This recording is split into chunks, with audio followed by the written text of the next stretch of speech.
In preparing for the Avengers Age of Ultron, I decided to review Marvel movies this month. Starting with the film that got the Avengers universe kicking into high gear, and that would be Iron Man.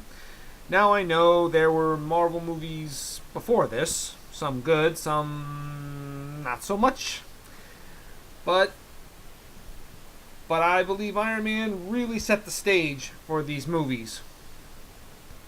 Now, I won't be reviewing Captain America, because I reviewed that last summer. I know some of you have, and some of you have not watched that one yet. Iron Man, directed by Jon Favreau, starring Robert Downey Jr. as Tony Stark, a billionaire playboy inventor, while in war-torn Afghanistan promoting his new missile launcher, is critically wounded and taken captive by a terrorist group called the Ten Rings. He is saved by Yinzman, who puts an electromagnet in his chest in order to save Tony's life, and is told by the leader of the Ten Rings that they want him to build a missile launcher or they'll kill him. And if they do, they'll let him live, but Tony and Yinzman believe they won't let him live. So Tony and Yinzman secretly build an arc reactor and put it in his chest, and they also build a suit in order to help Tony and Yinzman escape. But before they could escape, Yinzman is killed, and Tony manages to get out of there, but the suit quickly falls apart after he escapes. So while back home, Tony discovers his inventions are being sold to the wrong people. I mean, the bad guys, the terrorists, you know what I mean. So Tony builds himself his own secret weapon, his own Iron Man suit. Okay, that's all I'm going to tell you. I gotta say, this movie was pretty good. I mean, Robert Downey Jr. really surprised me. I didn't think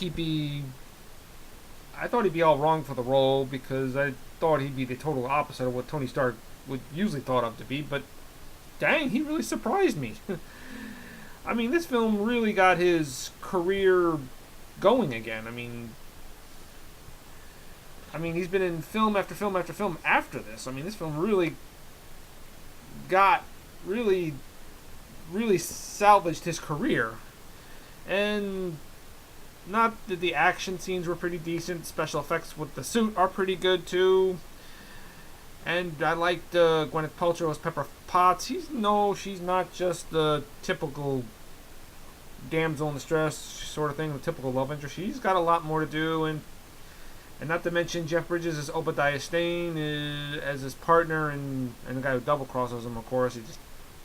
He's pretty menacing, just with a sudden glaring stare, you know, and just that's how good an actor Jeff Bridges is. And Terrence Howard as Rhodey Rhodes. Now, I know he didn't appear in the sequels mainly because he wanted more money. Greedy jerk. It's a shame, because I thought he really made that role, and I was really hoping that he would reprise his role, because I thought he was pretty good. Nothing against Don Cheadle, but I think Terrence Howard really made this role. I really believe that. Jon Favreau's direction is really good.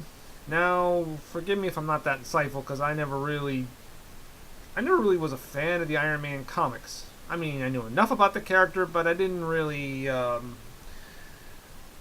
don't really know the character in depth, so I don't really know what was changed for the movie. I mean, what was not in the comic and what was in the movie instead.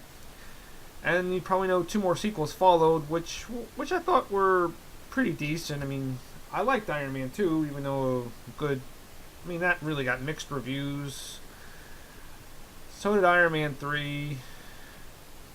But I gotta say, this is a Marvel Classics film. I mean, this really got the Avengers universe going. And there's one funny scene while he's at a promotion, he thought it was Hugh Hefner, but it was really Stan Lee. So I give Iron Man a 10 out of 10.